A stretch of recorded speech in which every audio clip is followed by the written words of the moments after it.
spent most of my formative years in the Middle East, in Saudi Arabia.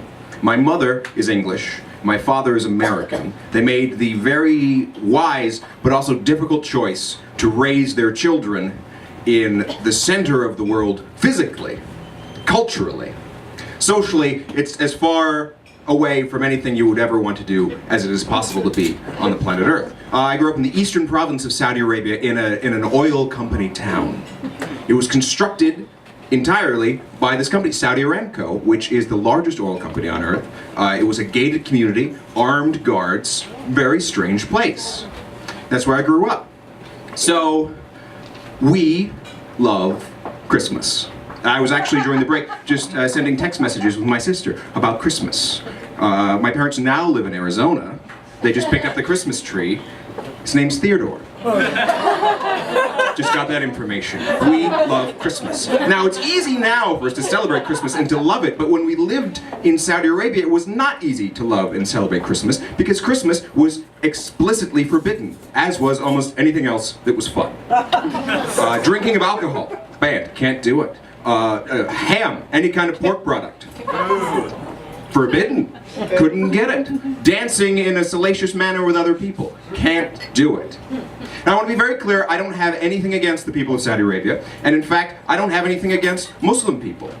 The problem with Saudi Arabia is that its political infrastructure and its religious infrastructure are the same. So get ready for that. Yeah, really. If you have any questions about how to survive in that environment and to practice something that is strictly forbidden by your theocratic totalitarian government, I would be happy to speak with you after the show. So we loved Christmas, but how to celebrate the Christmas? Some infrastructure problems. First, whenever anybody lands at an airport in Saudi Arabia, the first thing that happens, you get off the plane, everyone's bags are opened and searched for contraband. Contraband included anything like a Christmas movie. How can you determine if something's a Christmas movie? They had a great workaround for that problem. This was in the 1990s, so VHS was the primary delivery mechanism for movies. They had a room at the airport, just a wall of televisions, all connected to VCRs. And they would put the movies on, they'd plug them into the VCRs and watch them on fast forward. And they would keep their eyes peeled for guys in red suits with big beards. Also, movies they didn't like, Star Wars Episode 4, A New Hope. They didn't like the cover. They didn't like the way that Princess Leia was dressed. They took that from me. I grew up watching Empire Strikes Back and Return of the Jedi. Other things that were forbidden, Christmas cookie cutters. This tree shape, we know it's not a tree.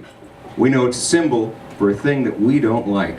So we're taking that out of your bag. You can't bring it in. How does one celebrate Christmas then? Very carefully. Christmas lights. Oh, it's just a string of lights that plug into an outlet? Okay, that seems fine. But I noticed that these are red and green.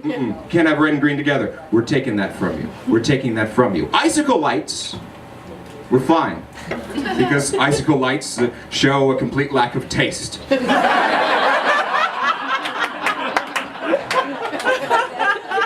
So you could bring those in. How does one get a Christmas tree, you might ask yourself? The answer, smugglers.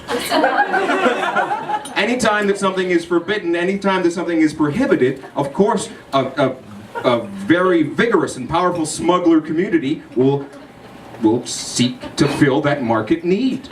Now, you may know smugglers from drugs, weapons, etc. The smugglers I knew growing up, we can get you a plastic Christmas tree. It's gonna be a couple $100. Do you want it? It was somebody, like a friend of a friend. I know a guy that's on an American military base. Their bags aren't searched. He's bringing plastic Christmas trees. He was home on leave in Texas. He packed his suitcase. He's just trying to make a little extra money because they don't pay him enough. He's trying to, turn a profit. Crazy, crazy stuff. Now, my mother was very successful at smuggling in these cast iron molds that were her grandmother's. She used them to make these gingerbread houses. They're a void. If you look at them, it doesn't look like anything at all. But if you fill them with gingerbread, they look like the most beautiful thing in the universe. The most difficult thing to bring into the country, wrapping paper. Because there isn't a gift-giving tradition, really, within Saudi Arabia. They give gifts at, there are two Eids, Eid al-Adha and Eid al-Fitr, but they don't really wrap the presents.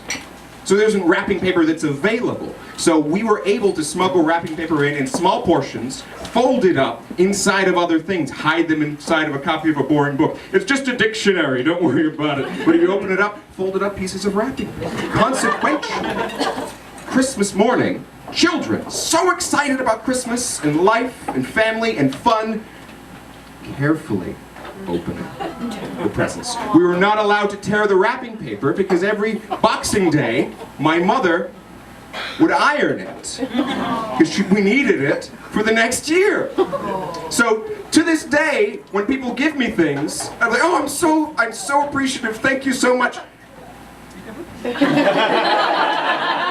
And they think I don't like it. I do like it. I love it so much, and I love Christmas more than I could tell you in the time we have available. So thank you for your time and attention.